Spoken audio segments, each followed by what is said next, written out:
परम सत्कारयोग सतगुरां दी साजी नवाजी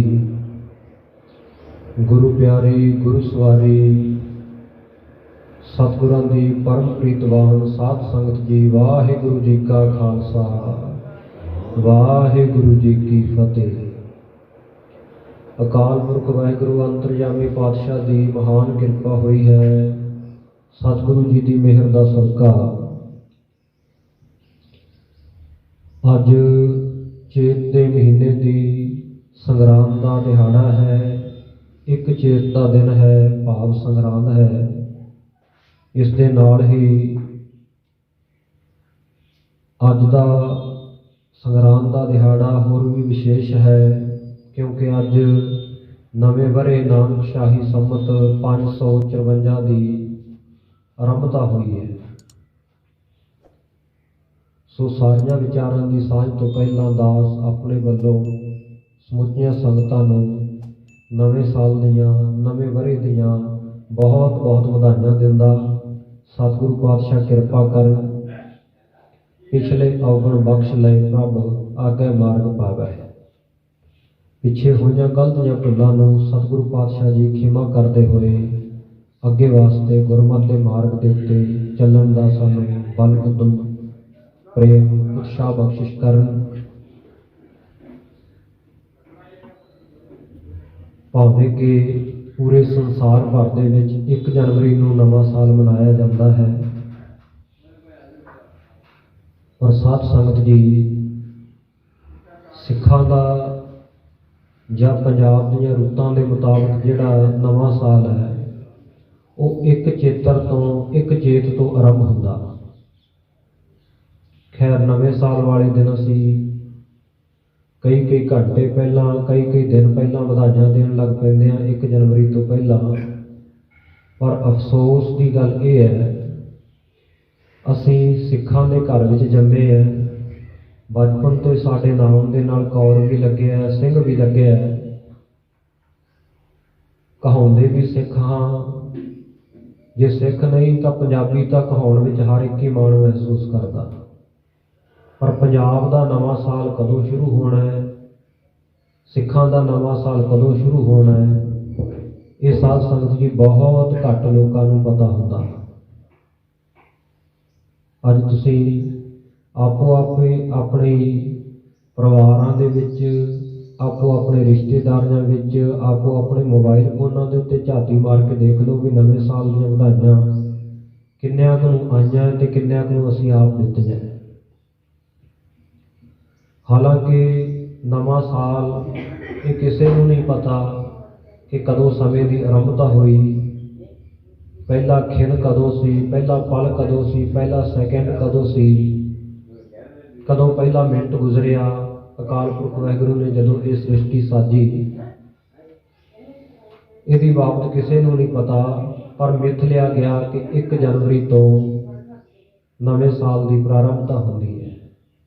मान लिया गया, विशेष ध्यान दो इस शब्द वाल मान लिया गया, क्योंकि मन्निया ही होया ना बई 1 जनवरी नूं ईसा जी का जन्म होया सी, तां करके नवे साल की आरंभता। पर उहदा साल का इन्ना प्रचार क्यों होया, क्यों कौमांतरी पद्धर के उत्ते 1 जनवरी वाले ईसवी साल नूं मनाया जाता। आम आपां एक गलबात सहजे ही जो गल्लां चलदियां सुनते हैं बई अंग्रेज़ों के राज दे विच सूरज नहीं डुबिया करता सी। उहदा मतलब की है, ये नहीं कि सूरज एको जगह खड़ा रहिंदा सी, दिन रात धुप ही पई जाती सी, ऐसा नहीं सी। अंग्रेज़ों ने तकरीबन पूरे विश्व भर दे विच राज किया। सूरज इस करके नहीं सी डुबदा क्योंकि पूर्व दे अते पश्चिम दे समय का फर्क बहुत आ।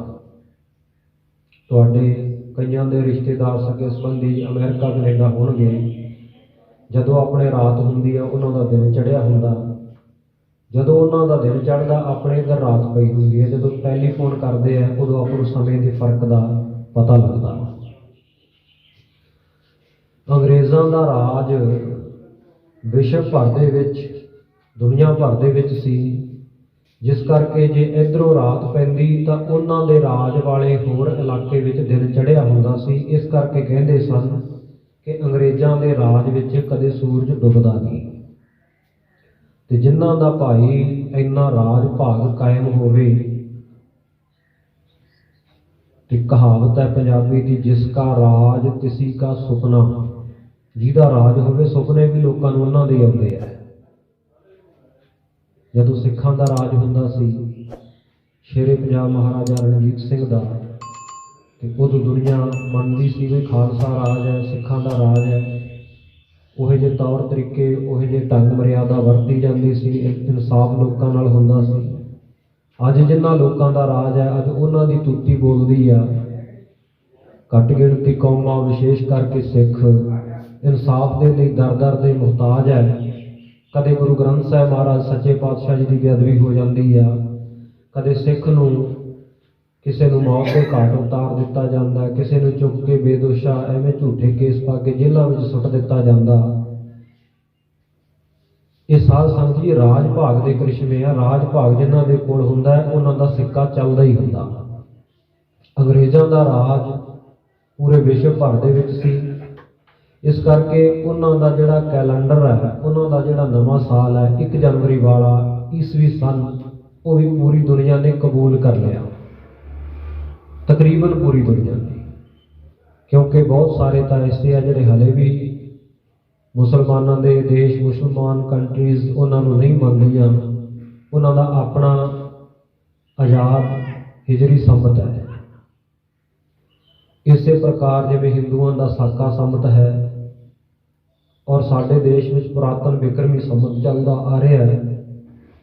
ਪੁਰਾਤਨ ਇਤਿਹਾਸਕ ਸਰੋਤਾਂ ਵਿੱਚ ਜਿੰਨੇ ਵੀ ਰੈਫਰੈਂਸ ਆਉਣਗੇ, ਜਿੰਨੀਆਂ ਵੀ ਤਰੀਕਾਂ, ਜਿੰਨੇ ਵੀ ਦਿਨ ਵਾਰ ਦਿੱਤੇ ਹੁੰਦੇ ਹੈ, ਉਹ ਬਿਕਰਮੀ ਸੰਮਤ ਮੁਤਾਬਕ ਹੀ ਦਿੱਤੇ ਹੁੰਦੇ ਹਨ। ਸੋ ਇਸੇ ਪ੍ਰਕਾਰ ਸਿੱਖਾਂ ਦਾ ਆਪਣਾ ਵੱਖਰਾ ਕੈਲੰਡਰ ਹੈ, ਨਾਨਕ ਸ਼ਾਹੀ ਕੈਲੰਡਰ। 1 ਚੇਤ ਤੋਂ ਇਸ ਕੈਲੰਡਰ ਦੀ ਸ਼ੁਰੂਆਤ ਹੁੰਦੀ ਹੈ, ਅੱਜ ਵਾਲੇ ਦਿਨ ਤੋਂ। ਪਰ ਦਿਨਾਂ, ਥਿੱਤਾਂ, ਵਾਰਾਂ ਦੀ ਸ਼ੁਰੂਆਤ ਕਦੋਂ ਹੋਈ, ਇਹਦੇ ਬਾਰੇ ਆਮ ਬੰਦੇ ਨੇ ਤਾਂ ਕੀ ਕਹਿ ਸਕਣਾ। ਸਗੋਂ ਸ੍ਰਿਸ਼ਟੀ ਦੇ ਮਾਲਕ ਸਤਿਗੁਰੂ ਨਾਨਕ ਦੇਵ ਮਹਾਰਾਜ ਸੱਚੇ ਪਾਤਸ਼ਾਹ ਵੀ ਕਹਿ ਗਏ ਕਿ ਜਾ ਕਰਤਾ ਸਿਰ ਠੀਕੋ ਸਾਜੇ, ਆਪੇ ਜਾਣੈ ਸੋਈ। ਜਿਸ ਵਾਹਿਗੁਰੂ ਨੇ ਇਹ ਸ੍ਰਿਸ਼ਟੀ ਪੈਦਾ ਕੀਤੀ ਹੈ, ਉਹੀ ਜਾਣਦਾ ਵੀ ਪਹਿਲਾ ਦਿਨ ਕਦੋਂ ਸੀ, ਕਦੋਂ ਸਮੇਂ ਦੀ ਆਰੰਭਤਾ ਹੋਈ, ਹੋਰ ਨਹੀਂ ਕੋਈ ਜਾਣ ਸਕਦਾ। ਬੜੇ ਬੜੇ ਜੋਗੀ, ਬ੍ਰਾਹਮਣ, ਪੰਡਤ ਕਹਿੰਦੇ ਦੁਨੀਆ ਵਿੱਚ ਤਕੜੇ ਵਿਦਵਾਨ ਹੋਏ ਆ। ਜੇ ਉਹਨਾਂ ਨੇ ਪਾਇਆ ਹੋਵੇ ਉਹ ਵਕਤ ਨਾ ਪਾਇਓ ਕਾਦੀ ਹੈ। ਜੇ ਲਿਖਣ ਲੇਖ ਕੁਰਾਨ, ਜੇ ਪਾਇਆ ਹੁੰਦਾ ਤੇ ਕੁਰਾਨ ਦੇ ਵਿੱਚ ਨਾ ਲਿਖ ਦਿੰਦੇ, ਉਹ ਵਕਤ ਦਾ ਪਤਾ ਹੁੰਦਾ। ਵੇਲ ਨਾ ਪਾਈਆ ਪੰਡਤੀ ਜੇ ਹੋਵੇ ਲੇਖ ਕੁਰਾਨ, ਵਕਤ ਨਾ ਪਾਇਓ ਕਾਦੀਆ। ਜੇ ਲਿਖਣ ਲੇਖ ਕੁਰਾਨ, ਥਿਤ ਵਾਰ ਨਾ ਜੋਗੀ ਜਾਣੈ, ਰੁੱਤ ਮਾਹ ਨਾ ਕੋਈ। ਜਾ ਕਰਤਾ ਸਿਰ ਠੀਕੋ ਸਾਜੇ, ਆਪੇ ਜਾਣੈ ਸੋਈ। ਪਰ ਮਿਥ ਲੈ ਕੇ ਦਿਨ ਪੰਜਾਬ ਦੇ ਵਿੱਚ 12 ਮਹੀਨਿਆਂ ਦਾ 1 ਸਾਲ ਹੁੰਦਾ। ਦੇਸੀ ਮਹੀਨੇ 12 ਹੁੰਦੇ ਆ, ਜਿਵੇਂ ਅੰਗਰੇਜ਼ੀ ਮਹੀਨੇ ਵੀ 12 ਜਿੱਥੇ ਗਏ ਗਿਣੇ ਗਏ ਆ। ਇਸੇ ਤਰ੍ਹਾਂ ਚੇਤ ਤੋਂ ਆਰੰਭ ਹੋ ਕੇ ਫੱਗਣ ਦੇ ਵਿੱਚ ਜਾ ਕੇ ਇਸ ਸਾਲ ਦੀ ਸਮਾਪਤੀ ਹੁੰਦੀ ਹੈ। ਫੱਗਣ ਦਾ ਮਹੀਨਾ ਲੰਘਿਆ, ਬੀਤੇ ਕੱਲ ਸਾਲ ਦੀ ਸਮਾਪਤੀ ਹੋ ਕੇ ਅੱਜ ਨਵਾਂ ਸਾਲ ਚੜ੍ਹ ਗਿਆ। ਨਵੇਂ ਸਾਲ ਦੀ ਆਰੰਭਤਾ ਹੋ ਚੁੱਕੀ ਆ। ਸੋ ਜਿਵੇਂ ਬਾਕੀ ਦੀਆਂ ਕੌਮਾਂ ਨੇ, ਚਾਹੇ ਉਹ ਇੰਟਰਨੈਸ਼ਨਲ ਕੈਲੰਡਰ ਨੂੰ ਮੰਨਦੇ ਆ ਜਾਂ ਨਹੀਂ ਮੰਨਦੇ, ਫਿਰ ਵੀ ਆਪੋ ਆਪਣਾ ਕੈਲੰਡਰ ਕਾਇਮ ਰੱਖਿਆ ਹੋਇਆ। ਆਪੋ ਆਪਣੀਆਂ ਥਿੱਤਾਂ, ਵਾਰ, ਮਹੀਨੇ, ਉਹਦੇ ਮੁਤਾਬਕ ਆਪਣੇ ਧਾਰਮਿਕ ਦਿਹਾੜੇ, ਸਮਾਜਿਕ ਕੰਮਕਾਰ ਉਹ ਕਰਦੇ ਆ, ਮਨਾਉਂਦੇ ਆ। ਪਰ ਅਫਸੋਸ ਇਸ ਗੱਲ ਦਾ ਹੈ ਕਿ ਅੱਜ ਤਾਂ ਸਿੱਖਾਂ ਨੂੰ ਇਹੀ ਨਹੀਂ ਪਤਾ, ਸਿੱਖਾਂ ਦੇ ਬੱਚਿਆਂ ਨੂੰ, ਕਿ ਦੇਸੀ ਵਰ੍ਹੇ ਦੇ ਵਿੱਚ 12 ਮਹੀਨਿਆਂ ਦੇ ਨਾਮ ਕੀ ਹੁੰਦੇ ਆ। ਕਿਸੇ ਪੜ੍ਹੇ ਲਿਖੇ ਬੱਚੇ ਤੋਂ, ਬੱਚੀ ਤੋਂ ਸੁਣ ਕੇ ਵੇਖ ਲਿਓ। ਜਨਵਰੀ ਫਰਵਰੀ ਤਾਂ ਸੁਣਾ ਦਊਗਾ, ਸੰਡੇ ਮੰਡੇ ਸੁਣਾ ਦਊਗਾ, ਪਰ ਇਹ ਨਹੀਂ ਸੁਣਾ ਸਕਦਾ ਵੀ ਚੇਤ, ਵਿਸਾਖ, ਜੇਠ, ਹਾੜ, ਸਾਉਣ, ਭਾਦੋਂ, ਅੱਸੂ, ਕੱਤਕ, ਮੱਘਰ, ਪੋਹ, ਮਾਘ, ਫੱਗਣ, ਇਹ ਮਹੀਨੇ 12 ਹੁੰਦੇ ਆ। ਪਰ ਸਾਨੂੰ ਇਸ ਪਾਸੇ ਧਿਆਨ ਦੇਣਾ ਚਾਹੀਦਾ। ਦੂਜੀਆਂ ਸੰਸਕ੍ਰਿਤੀਆਂ, ਦੂਜੇ ਸੱਭਿਆਚਾਰ, ਉਹਨਾਂ ਬਾਰੇ ਜਿੰਨਾ ਜਾਣਨਾ, ਸਿੱਖਣਾ सानू चंगा लगदा। खालसा जी अपने सभ्याचार अपनी संस्कृति तो बेमुख हो जाना, भुल जाना, अपने विरसे नूं छड्ड देना, ये उतनी ही ज़्यादा बुरी बात है। हमेशा चेते रखना चाहिए। अज तो हफ्ते के दिनों के नाम जोड़े है, ऐतवार, सोमवार, मंगलवार, बुधवार, वो भी बहुत घट नूं याद होंदे है। जदों कोई गल करूगा साध संगत जी, जे पंजाबी विच दिन का नाम भी लै दिओ ना, तो बच्चे डौर भौर जे होए मूँह वाल देखण लग पैंदे भी आह की शब्द बोल दिता। वो कह सानू संडे मंडे करके दसो जी भी इहदा मतलब की है। इदां नहीं सानू पता लगता। पर साध संगत जी ये चीज़ां सीखणियां चाहिए, बच्चों को सिखाउणियां चाहिए। बट भागे आ वो मापे जिहड़े अपनी संस्कृति, सभ्याचारक रीति रिवाज, बोली आपो अपने बच्चों को दिंदे है। नहीं तो अज के जमाने में होरना बोलियां सुनने वास्ते, सीखण वास्ते तो बड़े बड़े कोचिंग सेंटर खुले हुए हैं। पर पंजाबी भाषा जिहड़ी साडी अपनी माँ बोली आ, सानू बचपन तो मिली हुई, जिस विच सानू मावां ने लोरियां दित्तियां, जिस बोली दे विच असीं बोलना बड़ा सहजे, बड़ा सुखैन समझते हैं, सरल समझते हैं। असीं शब्दां नूं, अपनी भावनावां नूं बड़े अच्छे तरीके दे नाल, बड़े चंगे तरीके दे नाल व्यक्त कर सकते हैं, पहुँचा सकते हैं दूजे तक। अज उस बोली की प्रफुल्लता के लिए असीं किन्ना कुछ कीता, किन्ने क सेंटर खुले है, किन्ने क साध संगत जी असीं वो बोली नूं सीखण वास्ते अपने बच्चों को उन्हां स्कूलों में पाउंदे हैं। असीं कहंदे हैं नहीं जी, साडा बच्चा तो कॉन्वेंट स्कूल में पढ़ना चाहिए। जमदे नूं बस इहनूं अंग्रेजी आउण लग पे, स्कूल जांदे नूं अंग्रेजी आउण लग पे। कोई फ्रेंच सीख रहा है, कोई आयलट्स कर रहा है, इंग्लिश सीख रहा है, कोई किसी कंट्री के विच, देश के विच जाण वास्ते उत्थों की भाषा सीख रहा। सीखना चंगी गल है, पर अपनी माँ बोली तो बेमुख होना, अपने सभ्याचार संस्कृति तो, ये बहुत बुरी बात है। सो सतगुरु पातशाह जी ने इस मकसद के नाल कि गुरु के सिख इन्हां देसी महीनों नूं चेते रखण और इन्हां देसी महीनों द्वारा साध संगत जी मनुख नूं जीव रूपी इस्त्री की उदाहरण दे के समझाया कि उहदा अपने पति के नाल विछोड़ा क्यों हुंदा है, विछोड़े तो मिलाप तक का सफर किवें तय करना, और आखिर ये मिलाप किवें हुंदा है, किवें प्रेम संपूर्ण हुंदा। ये 12 माहां दीआं 14 पौड़ियां विच सतगुरु अर्जन देव महाराज सच्चे पातशाह जी ने उपदेश बख्शिश किया है। अंतरीव भाव जीव रूपी इस्त्री का वाहिगुरू परमेश्वर के नाल मिलाप है। जिथे महीने का नाम लेके महीने की सफलता वास्ते सतगुरु ने उपदेश दिता है, उत्थे महीने का नाम मनुखा जन्म रूपी भी समझना है। सो ये 12 माह 3 प्रकार के सिख धर्म के विच गुरमत दे विच मिलते हैं। 10वें पातशाह जी का उचारण किया होया 12 माह श्री दसम ग्रंथ साहिब विच है। इसी तरह पहले पातशाह जी का तुखारी राग विच उचारण किया होया 12 माह है। सो इसी प्रकार ये जिहड़ा आपां आम तौर के उत्ते संगरांद के उत्ते पढ़ते हैं, सुनते हैं, जिसकी कथा विचार होंदी है, ये 12 माह धन गुरु अर्जन देव महाराज सच्चे पातशाह जी ने उचारण किया। क्यों उचारण किया, इसकी उथानका की आ। जदों श्री अमृतसर साहिब शहर वसिया, वख-वख कित्यां दे लोकां नूं सतगुरु जी ने इत्थे वसाया, वपार वधण लग्या, कामकार वधण लग्या। इन्ने नूं एक बड़ा पढ़िया लिखिया संस्कृत का विद्वान पंडित भी ये अमृतसर साहिब आ गया। पातशाह के चरणों में पहुंचया, कहन लगा गरीब नवाज, मैं बड़ा विद्वान पंडित हाँ, संस्कृत भाषा के उत्ते मेरी बहुत चंगी पकड़ है, कथा मैं चंगी कर लेना है, पर मेरे को कथा कोई सुनता नहीं, जिस करके गरीबी बहुत है, कोई भेटा नहीं मिलती। आप जी कृपा करो, जेकर गुरु घर दे विच मैनूं कथा करन दा समा दे दिया करो तो मेरा गुजारा भी चंगी तरह चल पवे, रोजी रोटी का, ते सत्संग भी हो जाया करेगा। पातशाह ने शरण आया जान के इनू आग्ञा दे दी, भाई गुरमत अनुसार कथा कर सकता है। ये कथा पंडित जी हुण साध संगत रोजाना सतगुरु के चरणों में करते रहे, वख-वख मौकों पर करते रहे। संगतां कार भेटा दिंदियां, दसवंध कढ़दियां, खुली माया कथा के सत्कार में रखदियां। बहुत धनी हो गया ये पंडित ब्राह्मण, इन्ना क धनी हो गया कि इन्हें अपना मकान श्री अमृतसर साहिब दे विच लै लिया। किस जगह? जिथे गुरु के महल गुरुद्वारा, उत्थे नेड़े भाई सालो जी का घर है। भाई सालो जी के घर के नेड़े ये पंडित ने घर खरीद लिया। एक चेत्र का संग्राम का दिहाड़ा सी। संगत उड़ीकती रही कि पंडित जी आउणगे, महीने का फलादेश सानू सुणाउणगे, पर पंडित जी ना आए। उड़ीकते क्यों रहे? क्योंकि पुरातन समय में ये साध संगत जी विचार से लोगों का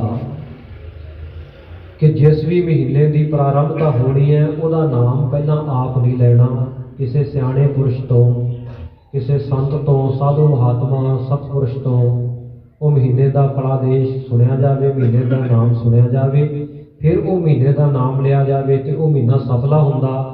जेकर किसी सियाणे विद्वान महापुरुष संत तो महीना ना सुनिया जाए तो फिर वो महीना चंगा नहीं बीतीत होंदा। बहुत दुख कलेश आते हैं। ये लोगों का विचार से जदों पंडित जी ना आए, एक सिख बुलाने वास्ते गया, ब्राह्मण जी पंडित जी आओ, गुरु की संगत उड़ीक रही है, आप जी ने बहुत ही देर कर दी, संगत नूं चेत्र महीने की कथा सुनाओ आके।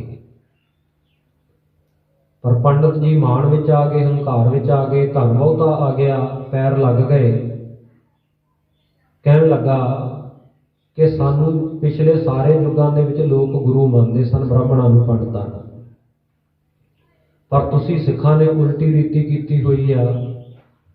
तुसीं गुरु अर्जन देव महाराज नूं, गृहस्थी नूं गुरु मानते हो, मनना सानू चाहिदा सी। भगत कबीर साहब जी ने भी गुरबाणी दे विच अपनी रचना में थोड़ा जिहा इशारा किया, कबीर ब्राह्मण गुरु है जगत का, भगतन का गुर नाहे, अर्ज उदय का पचवा चारों वेदों माहे। संसार का गुरु कहाउंदा सी ब्राह्मण। कहन लगा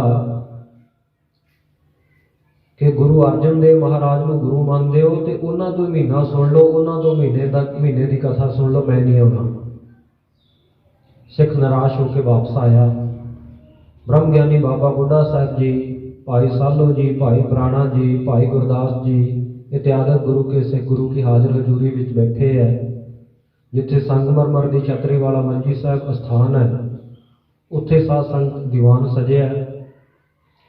गुरु अर्जन देव महाराज सच्चे पातशाह उन्होंने चरणों में ब्रह्म ज्ञानी बाबा बुढ़ा साहब जी ने खड़े होकर अरदास की, बेनती की, पातशाह गुरु की संगतां का एक ख्याल है कि आप जी के पासों महीने का फलादेश, महीने का महात्म गुरबाणी रूप में सरवण किया जाए तो आप जी कृपा करो, कोई ऐसी बाणी रच दो कि सानू पंडितां ब्राह्मणों के कोल जाना ही ना पवे, उन्होंने मिन्नतां तरले करने ही ना पैण, असीं तुहाडे मुखारबिंद तो ही ये गुरबाणी का शब्द सुन के महीने की आरंभता कर लिया करिए, महीने का महात्म सानू पता लग जाया करे।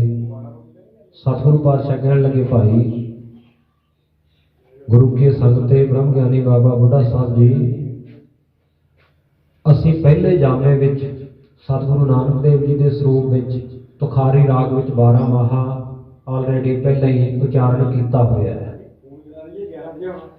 तुसी उस बाणी का पाठ करो, उस बाणी को पढ़ो, सुनो, समझो।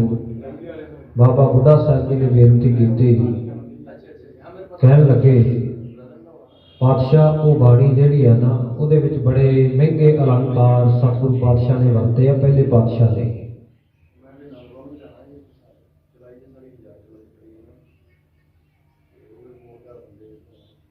सो सतगुरु पातशाह जी ने बड़े महंगे शब्द उस बाणी दे विच वरते हुए है, जिस करके पातशाह गुरबाणी के अर्थ समझ नहीं आते। पाठ तो चलो संगतां कर लैणगियां ते आप जी कृपा करो इस बाणी के अर्थ रूप के विच ही कोई बाणी आप जी उच्चारण कर दिओ, ताकि संगतां नूं सहजे सुखैन सोझी आ जाए, पता लग जाए, बड़े सौखे तरीके नाल समझ आ सके। ਸੰਗਤਾਂ ਦੀ ਬੇਨਤੀ ਪ੍ਰਵਾਨ ਕਰਦਿਆਂ ਹੋਇਆਂ ਧੰਨ ਗੁਰੂ ਅਰਜਨ ਦੇਵ ਮਹਾਰਾਜ ਸੱਚੇ ਪਾਤਸ਼ਾਹ ਨੇ ਫਿਰ ਇਸ ਬਾਣੀ ਦਾ ਉਚਾਰਨ ਕੀਤਾ। ਬਾਣੀ ਦਾ ਨਾਮ ਰੱਖਿਆ ਗਿਆ 12 ਮਾਹਾ। 12 ਗਿਣਤੀ ਹੈ 12 ਦੀ, 10 11 12, ਔਰ ਮਾਹਾ ਕਹੀਏ ਮਹੀਨੇ। 12 ਮਹੀਨਿਆਂ ਦਾ ਵਰਣਨ ਜਿਸ ਬਾਣੀ ਵਿੱਚ ਹੋਵੇ, ਵਿਛੋੜੇ ਤੋਂ ਮਿਲਾਪ ਤੱਕ ਦਾ ਸਫ਼ਰ ਜਿਸ ਰਚਨਾ ਦੇ ਵਿੱਚ ਹੋਵੇ, ਉਹਨੂੰ 12 ਮਾਹਾ ਕਿਹਾ ਜਾਂਦਾ। ਹੋਰ ਆਮ ਕਵੀਆਂ ਨੇ ਵੀ ਬਹੁਤ ਨੇ 12 ਮਾਹੇ ਲਿਖੇ ਹੈ, ਜਿਨ੍ਹਾਂ ਵਿੱਚ ਦੁਨਿਆਵੀ ਪਤੀ ਪਤਨੀ ਜਾਂ ਦੁਨਿਆਵੀ ਪ੍ਰੇਮੀ ਪ੍ਰੇਮਿਕਾਵਾਂ ਦੇ ਵਿਛੋੜੇ ਤੋਂ ਮਿਲਾਪ ਤੱਕ ਦਾ ਸਫ਼ਰ ਉਹਨਾਂ ਨੇ ਆਪਣੇ 12 ਮਾਹਿਆਂ ਦੇ ਵਿੱਚ ਕਥਨ ਕੀਤਾ। ਪਰ ਸਤਿਗੁਰੂ ਜੀ ਦੀ ਬਾਣੀ ਵਿੱਚ ਅਧਿਆਤਮਕ ਉਪਦੇਸ਼ ਹੈ। ਉਦਾਹਰਨਾਂ ਭਾਵੇਂ ਦੁਨਿਆਵੀ ਦਿੱਤੀਆਂ ਹੋਣ, ਪਰ ਪਰਮੇਸ਼ਰ ਦੇ ਨਾਲ, ਪ੍ਰਭੂ ਪਤੀ ਦੇ ਨਾਲ ਮਿਲਾਪ ਦੀ ਗੱਲ ਸਤਿਗੁਰੂ ਨੇ ਬਾਣੀ ਵਿੱਚ ਕੀਤੀ ਹੈ। ਜਿਵੇਂ ਸਤਿਗੁਰੂ ਜੀ ਉਪਦੇਸ਼ ਬਖਸ਼ਿਸ਼ ਕਰ ਰਹੇ ਹਨ, ਆਓ ਬੜੇ ਪਿਆਰ ਦੇ ਨਾਲ ਗੁਰਬਾਣੀ ਦਾ ਇਹ ਪਹਿਲਾ ਸ਼ਬਦ ਤੇ ਚੇਤ ਦੇ ਮਹੀਨੇ ਦਾ ਸ਼ਬਦ, ਦੋਵਾਂ ਦੀ ਕਥਾ ਆਪਾਂ ਸੰਖੇਪ ਅੱਖਰੀ ਅਰਥ ਇਹਦੇ ਕਰ ਲਵਾਂਗੇ। ਸੋ ਆਓ ਗੁਰੂ ਕਿਰਪਾ ਕਰੇ, ਬੜੇ ਪਿਆਰ ਨਾਲ ਸਰਵਣ ਕਰੀਏ ਜੀ। 12 ਹੈ ਮਾਹਾ ਮਾਝ ਮਹੱਲਾ ਪੰਜਵਾ, ਘਰ ਚੌਥਾ। 12 ਮਾਹਾ ਬਾਣੀ ਦਾ ਨਾਮ ਹੈ। ਜਿਵੇਂ ਇੱਕ ਸਾਲ 12 ਮਹੀਨਿਆਂ ਦਾ ਨੂੰ ਵਰ੍ਹਾ ਕਹਿ ਦਿੱਤਾ ਜਾਂਦਾ, ਇਸੇ ਤਰ੍ਹਾਂ 12 ਮਹੀਨਿਆਂ ਦਾ ਜ਼ਿਕਰ ਕਰਕੇ 12 ਮਾਹਾ। ਮਾਝ ਰਾਗ ਹੈ। ਮਹੱਲਾ ਪੰਜਵਾ, ਸ਼ਹੀਦਾਂ ਦੇ ਸਰਤਾਜ ਧੰਨ ਗੁਰੂ ਅਰਜਨ ਦੇਵ ਮਹਾਰਾਜ ਸੱਚੇ ਪਾਤਸ਼ਾਹ ਜੀ ਦੀ ਇਹ ਪਾਵਨ ਪਵਿੱਤਰ ਰਚਨਾ ਹੈ। ਔਰ ਕੀਰਤਨੀय ਸਿੰਘਾਂ ਵਾਸਤੇ, ਗੁਰਬਾਣੀ ਨੂੰ ਰਾਗਬੱਧ ਗਾਇਨ ਕਰਨ ਵਾਲਿਆਂ ਵਾਸਤੇ ਸਤਿਗੁਰੂ ਨੇ ਤਾਕੀਦ ਕੀਤੀ ਹੈ ਕਿ ਇਸ ਨੂੰ ਸੁਰ ਤਾਲ ਘਰ ਚੌਥਾ ਵਿੱਚ ਗਾਇਨ ਕਰਨਾ ਹੈ। ਅੱਗੇ ਸਤਿਗੁਰੂ ਪਾਤਸ਼ਾਹ ਜੀ ਮੰਗਲ ਉਚਾਰਨ ਕਰਦੇ ਹਨ। ਇੱਕ ਓੰਕਾਰ ਸਤਿਗੁਰ ਪ੍ਰਸਾਦ, ਇੱਕ ਜੋ ਅਦੁੱਤੀ ਪਰਮਾਤਮਾ ਹੈ, ਸਜਾਤੀ ਵਿਜਾਤੀ ਸਵੈਗਤ ਭੇਦ ਸੇ ਰਹਿਤ ਹੈ, ਸਰਬ ਦਾ ਪ੍ਰਕਾਸ਼ਕ ਹੈ। ਇੱਕ ਓੰਕਾਰ, ओंकार जो उचारने मात्र से सर्व की रक्षा करने वाला है। सो एक ओंकार दे 63 प्रकार दे ओंकार दे भेद दमदमी टकसाल दे मुखी ब्रह्म ज्ञानी संत ज्ञानी गुरबचन सिंह जी खालसा भिंडरां वाले ने दसे है कीते अपनी कथा विच। जे सारिਆਂ ਨੂੰ विचारन लग जाइए तो बहुत लंबे चौड़े समय की जरूरत है। सो अपने कोल क्योंकि समा सीमित विचार भी संखेप करनी है, इस करके आप थोड़े मात्र अर्थ करके अगे शब्द की विचार करते हैं। एक जो एक अकाल पुरख वाहिगुरू इको एक है, उहदे वर्गा दूजा कोई नहीं, अदुੱਤੀ है। ओंकार जो सारिਆਂ ਦਾ प्रकाशक है, सारिਆਂ ਨੂੰ जोत बख्शण वाला है, सारिਆਂ ਦੇ ਵਿੱਚ जिस दी जोत वरत रही है। सत गुर प्रसाद, सत स्वरूप है जिहड़ा असीं सारे जीव जंतु मनुख असीं समय के अधीन है। समय का साडे शरीरां उत्ते असर पैंदा, साडी सोच उत्ते असर पैंदा, साडी बोलबाणी उत्ते असर पैंदा। बीते हुए भूतकाल विच असीं होर तरह दे सी, वर्तमान विच असीं होर तरह दे है कि भविख दा समा फ्यूचर आ जाएगा तो साडी शक्ल सूरत भी बदल जाएगी, बोलबाणी भी बदल जाएगी, विचार भी बदलणगे। समय का साडे उत्ते बहुत असर पैंदा क्योंकि असीं समय के अधीन हाँ, काल के अधीन हाँ। पर एक अकाल पुरख वाहिगुरू एक ही काल, अकाल सदा है, वो अकाल है, काल तो रहत है, जिस करके उन्हें सत कहा जाता है। सत उस वस्तु को कहा जाता जिहदे उत्ते काल का कोई असर ना हो, समय का असर ना हो। वेद कहता है त्रई काल अबाध तौन सत तौन, जिहड़ा तिन्ने कालों तो अबाध है, काल जिन्हों कट नहीं सकता, समा जिहदे उत्ते असर नहीं पा सकता, वो सत संगत जी सत है। इसी तरह गुर, गो नाम अज्ञानता के हनेरे नूं रूह कट के रूह प्रकाश करने वाला, चानना बख्शण वाला। गौतम नाम अज्ञान अनित रूह प्रकाश किया जन चित, और प्रसाद कृपा करने वाला है। एक अद्वितीय अकाल पुरख वाहिगुरू जो सर्व दा प्रकाशक है, सत चेतन आनंद स्वरूप है। सो उसका ये वस्तु निर्देश मंगल उचारण करके सतगुरु पातशाह अगे दसते हैं। किरत कर्म के विछुड़े कर किरपा मेलो राम। पातशाह कहते जिन्ने भी जीव आ ये अपने कर्मां की किरत करके वाहिगुरू दे नालों विछड़े हुए हैं। बाकी सारियां जिन्नियां जुनियां वो भोग जुनियां कर्मां नूं भोगण वास्ते आउंदियां, पर मनुख नूं वाहिगुरू ने सुतंत्र किया कि तू अपने कर्म बना सकदा है, कर्म कर सकदा है। तो ये ध्यान रहे कि वाहिगुरू ने कर्म करने वास्ते सानू सुतंत्र रखे है, पर कर्मां दा फल साडे हथ विच नहीं, फल प्रदाता कर्मां दा वाहिगुरू आ। और जिस तरह का भी जीव कोई काम करता है उहदे मुताबिक वाहिगुरू तो विछोड़ा तो पैंदा ही पैंदा है। चंगे काम करता तां भी वाहिगुरू तो विछोड़ा है, माड़े करता तां भी विछोड़ा है। फिर छुटकारा किन्हां दा, मिलाप किन्हां दा? साध संगत जी जिहड़े ब्रह्म ज्ञानी है, जिन्हां नूं गुरमत दे भेद की सोझी आ गई है, वो इन्हां कर्मां तो उपर उठ जाते हैं। खालसा सोए कर्मां तो साड़ा है। कर्माणी अगनाणी दगधाणी ज्ञानाणी, ज्ञानवाना ने दग्ध किया है, नाश किया है कर्मां की अग्नि नूं। कर्म साड़ लेंदे आ। जिवें साध संगत पत्थे विचों निकलिया होया तीर धनुख के चिल्ले उत्ते चाढ़िया तो चल के थोड़ी जा दूर जाके डिग पैंदा, निष्फल हो जाता। उस तो बाद वह कोई काम नहीं, निशाने ते लग गया, बस खत्म।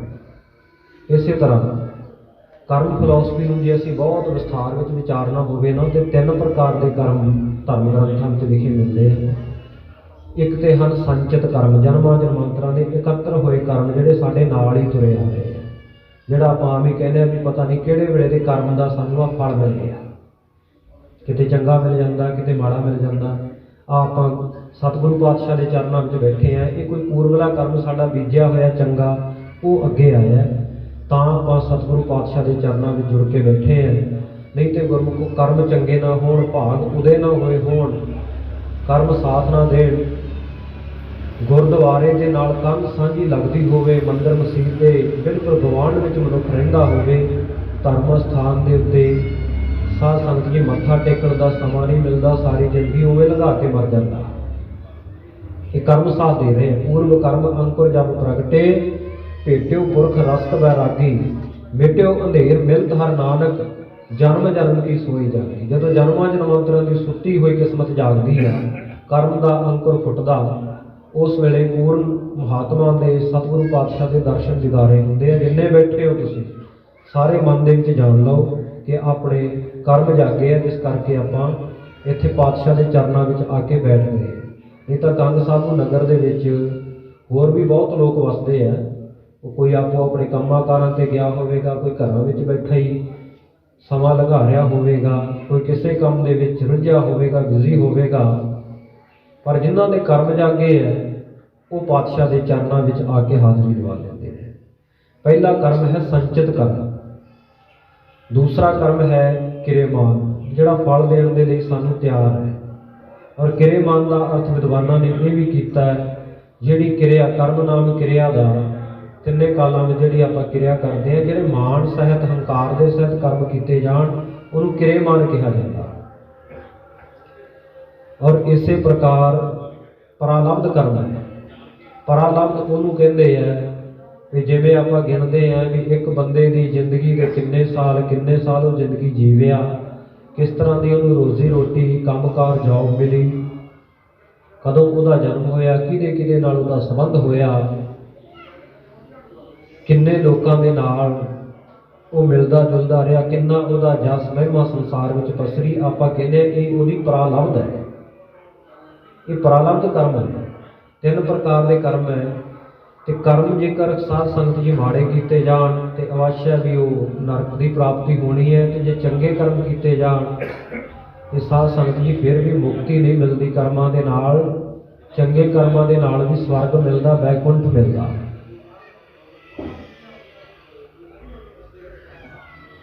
कैद होवे साध संगत जी किसी नूं, चाहे बंदा सोने के पिंजरे विच कैद है तो चाहे लोहे के विच है कैद, गुलामी तो गुलामी है ना। इस तरह कर्मां का बंधन चंगियां का भी वाहिगुरू नालों विछोड़दा ते माड़ियां का भी वाहिगुरू के नालों विछोड़ा पाउंदा। पर जिहड़े ब्रह्म ज्ञानी हो गए, इन्हां कर्मां तो उपर उठ के निष्कर्मी, जिसनूं गुरबाणी कहंदी है, हो गए। सेवा करत होए निष्कामी, तिस को होत प्राप्त स्वामी। उन्हां दा फिर वाहिगुरू दे विच अभेद हो जाना बिल्कुल तय है, बिल्कुल डेफिनेटली वो वाहिगुरू परमेश्वर दे विच जा समाउंदे आ। इस करके साध संगत जी ਕਰਮ ਫਿਲਾਸਫੀ ਨੂੰ ਜੇ ਆਪਾਂ ਵਿਚਾਰਦੇ ਜਾਵਾਂਗੇ ਤੇ ਬਹੁਤ ਲੰਮਾ ਚੌੜਾ ਸਮਾਂ ਚਾਹੀਦਾ। ਇੱਕ ਵਾਰ ਸ੍ਰੀ ਗੁਰੂ ਗੋਬਿੰਦ ਸਿੰਘ ਸਾਹਿਬ ਜੀ ਮਹਾਰਾਜ ਜੀ ਦੇ ਕੋਲ ਵੀ ਸੰਗਤਾਂ ਨੇ ਬੇਨਤੀ ਕੀਤੀ, ਮਹਾਰਾਜ ਕਰਮਾਂ ਦੀ ਗੱਲ ਆਪ ਜੀ ਹਮੇਸ਼ਾ ਕਰਦੇ ਹੋ ਕਿ ਕਰਮਾਂ ਦਾ ਫਲ ਮਨੁੱਖ ਨੂੰ ਮਿਲਦਾ। ਇਹ ਕਰਮ ਹੈ ਕਿ ਮਨੁੱਖ ਕਰਮ ਕਿਉਂ ਕਰਦਾ, ਪਹਿਲਾ ਕਰਮ ਕਿਵੇਂ ਸ਼ੁਰੂ ਹੋਇਆ, ਮਨੁੱਖ ਪਰਮਾਤਮਾ ਤੋਂ ਕਿਵੇਂ ਵਿਛੜ ਗਿਆ। ਸਤਿਗੁਰੂ ਪਾਤਸ਼ਾਹ ਨੇ ਉਸ ਵੇਲੇ ਭਾਈ ਦਇਆ ਸਿੰਘ ਜੀ ਵੱਲ ਇਸ਼ਾਰਾ ਕਰਕੇ ਆਖਿਆ ਕਿ ਭਾਈ ਦਇਆ ਸਿੰਘ ਜੀ ਨੂੰ ਮੇਰਾ ਖਾਸ ਰੂਪ ਜਾਣੋ, ਤੁਹਾਡੇ ਸਵਾਲਾਂ ਦੇ ਉੱਤਰ ਇਹ ਦੇਣਗੇ। ਸ਼੍ਰੀ ਗੁਰਪ੍ਰਤਾਪ ਸੂਰਜ ਗ੍ਰੰਥ ਕ੍ਰਿਤ ਭਾਈ ਸੰਤੋਖ ਸਿੰਘ ਜੀ ਚੂੜਾਮਣੀ ਕਵੀ, ਉਸ ਮਹਾਕਵੀ ਨੇ ਸ਼੍ਰੀ ਗੁਰਪ੍ਰਤਾਪ ਸੂਰਜ ਗ੍ਰੰਥ ਦੀ 5ਵੀਂ ਰੁੱਤ ਦੇ ਵਿੱਚ 8-10 ਅਧਿਆਏ ਲਿਖੇ ਆ, ਜਿਨ੍ਹਾਂ ਦੇ ਵਿੱਚੋਂ ਕਈਆਂ ਦੇ ਵਿੱਚ ਕਰਮ ਦੀ ਫਿਲਾਸਫੀ ਨੂੰ ਬਹੁਤ ਖੁੱਲ੍ਹ ਕੇ ਭਾਈ ਦਇਆ ਸਿੰਘ ਜੀ ਦੇ ਮੁਖੋਂ ਕਹਾਇਆ ਹੈ,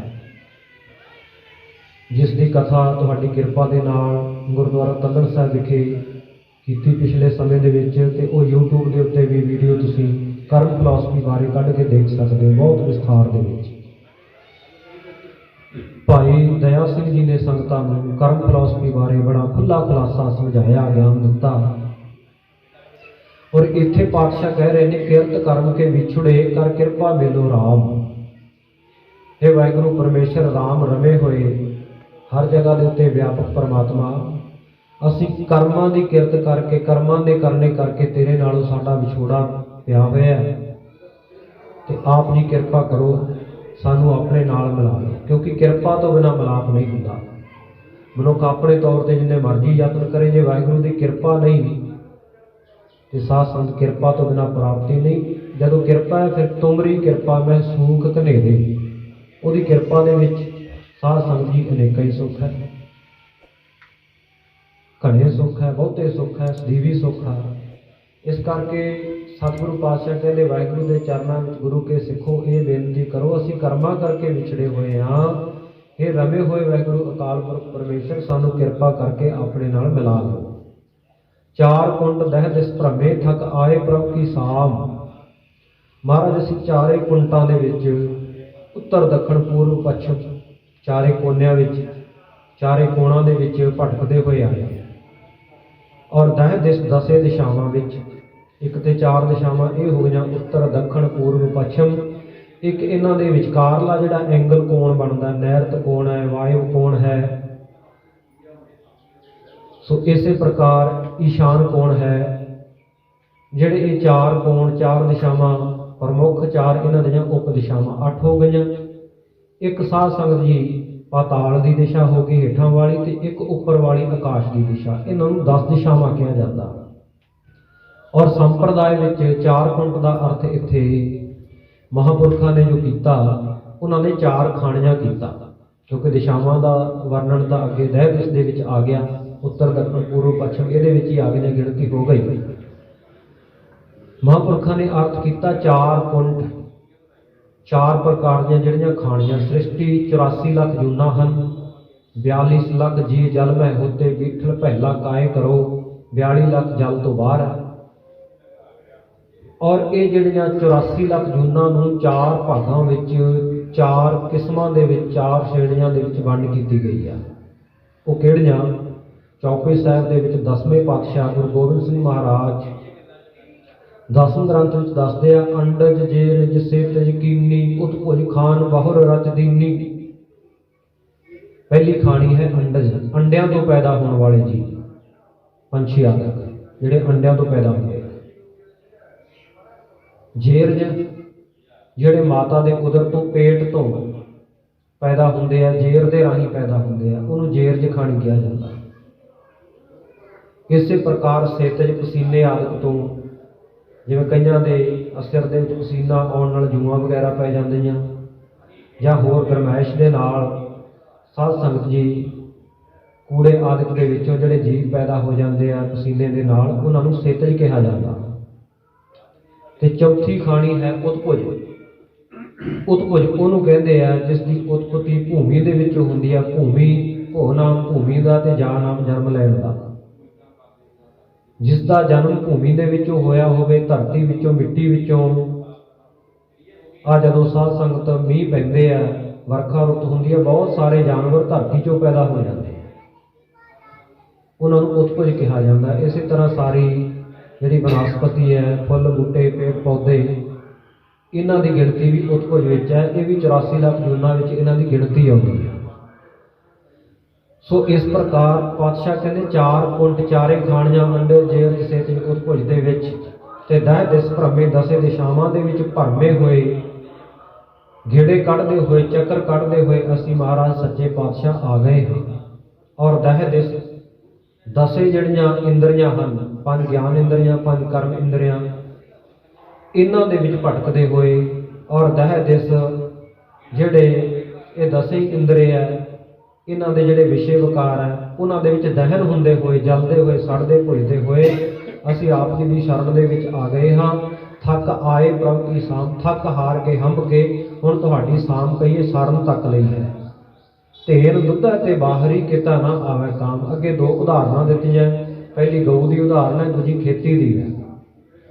ਕਹਿੰਦੇ ਜਿਵੇਂ ਗਊ ਕਿਸੇ ਬਾਣੀਏ ਨੇ, ਕਿਸੇ ਮਨੁੱਖ ਨੇ ਘਰ ਵਿੱਚ ਰੱਖੀ ਹੋਵੇ, ਉਹ ਦੁੱਧ ਦੇਣੋਂ ਹਟ ਜਾਏ, ਦੁੱਧ ਤੋਂ ਬਾਹਰੀ ਹੋ ਜਾਏ, ਤੋਕੜ ਹੋ ਜਾਏ, ਦੁੱਧ ਨਾ ਦੇਵੇ, ਫਿਰ ਕਹਿੰਦੇ ਉਹ ਗਊ ਦੁੱਧ ਤੋਂ ਬਾਹਰੀ ਕਿਸੇ ਕੰਮ ਨਹੀਂ ਆਉਂਦੀ। ਨਾ ਉਹਨੂੰ ਹਲ ਜੋੜਿਆ ਜਾ ਸਕਦਾ, ਨਾ ਗੱਡੇ ਨਾਲ ਜੋੜਿਆ ਜਾ ਸਕਦਾ, ਭਾਰ ਢੋਇਆ ਜਾ ਸਕਦਾ।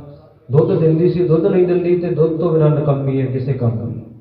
ਧੇਨ ਦੁੱਧਾ ਤੇ ਬਾਹਰੀ ਕਿਤਾ ਨਾ ਆਵੇ ਕਾਮ। ਇਸੇ ਪ੍ਰਕਾਰ ਧੇਨ ਨਾਮ ਬੁੱਧੀ ਦਾ, ਜਿਹੜੀ ਸਾਡੀ ਬੁੱਧੀ ਹੈ, ਇਹ ਸਾਧ ਸੰਗਤ ਜੀ ਜਦੋਂ ਸ਼ੁਭ ਕਰਮਾਂ ਰੂਪੀ ਇਹ ਦੁੱਧ ਨਹੀਂ ਦਿੰਦੀ, ਨਾ ਚੰਗੀ ਵਿਚਾਰ ਇਹਦੇ ਵਿੱਚ ਨਹੀਂ ਆਉਂਦੀ, ਤੇ ਕਿਤਾ ਨਾ ਆਵੇ ਕਾਮ, ਫਿਰ ਇਹ ਜਿਹੜੀ ਬੁੱਧੀ ਹੈ ਇਹ ਵੀ ਸਾਡੇ ਕਿਸੇ ਕੰਮ ਨਹੀਂ ਹੈ।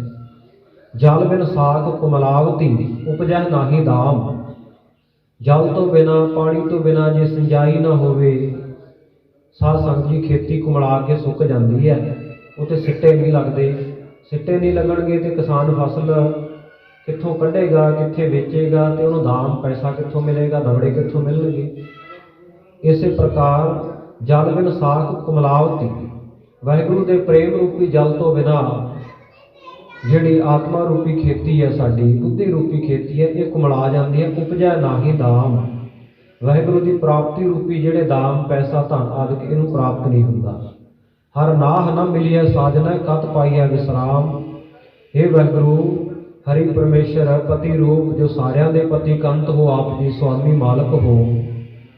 ਜੇ ਆਪ ਜੀ ਨਹੀਂ ਮਿਲਦੇ, ਸੱਜਣ ਜੀ ਤੁਹਾਡਾ ਮਿਲਾਪ ਨਹੀਂ ਹੁੰਦਾ, ਕਤ ਪਾਈਆ ਵਿਸਰਾਮ। ਅਸੀਂ ਕਿੱਥੇ ਵਿਸ਼ਰਾਮ ਪਾਵਾਂਗੇ, ਕਿੱਥੇ ਸਾਨੂੰ ਸੁੱਖ ਮਿਲੇਗਾ। ਫਿਰ ਤਾਂ ਜਨਮਾਂ ਜਨਮਾਂਤਰਾਂ ਜੂਨਾਂ ਵਿੱਚ ਭਟਕਦੇ ਫਿਰਾਂਗੇ। ਕਈ ਜਨਮ ਭਏ ਕੀਟ ਪਤੰਗਾ, ਕਈ ਜਨਮ ਗਜ ਮੀਨ ਕੁਰੰਗਾ, ਕਈ ਜਨਮ ਪੰਖੀ ਸਰਪ ਹੋਇਓ, ਕਈ ਜਨਮ ਹੈਵਨ ਬ੍ਰਿਖ ਜੋਇਓ। ਇੱਦਾਂ ਭਟਕਦੇ ਫਿਰਨਾ। ਜਮ ਜਮ ਮਰੈ, ਮਰੈ ਫਿਰ ਜੰਮੈ, ਬਹੁਤ ਸਜਾਏ ਪਿਆ ਦੇਸ ਲੰਮੈ। ਜੰਮੇਗਾ, ਮਰੇਗਾ, ਫਿਰ ਜੰਮੇਗਾ, ਫਿਰ ਜਨਮ ਕੋਈ ਹੋਵੇਗਾ, ਫਿਰ ਮਰ ਜਾਏਗਾ। 84 ਲੱਖ ਜੂਨਾਂ ਦਾ ਚੱਕਰ। ਵਿਸ਼ਰਾਮ ਤਾਂ ਹੀ ਨਹੀਂ ਨਾ, ਇੱਕ ਜਗ੍ਹਾ ਟਿਕਾ ਤਾਂ ਨਹੀਂ। ਵਾਹਿਗੁਰੂ ਪਰਮੇਸ਼ਰ ਦੇ ਚਰਨਾਂ ਵਿੱਚ ਲੀਨ ਤਾਂ ਨਹੀਂ ਹੋਇਆ ਜਾਣਾ। ਹਰ ਨਾਹ ਨਾ ਮਿਲੀਆ ਸਾਜਨਾ। ਜੇ ਉਹ ਵਾਹਿਗੁਰੂ ਕੰਤ ਪਤੀ ਪਰਮੇਸ਼ਰ ਸਾਨੂੰ ਨਹੀਂ ਮਿਲਦਾ, ਫਿਰ ਕਦ ਪਾਈਆ ਵਿਸ਼ਰਾਮ। ਕਿੱਥੇ ਵਿਸ਼ਰਾਮ, ਕਿੱਥੇ ਟਿਕਾ ਪਾਵਾਂਗੇ।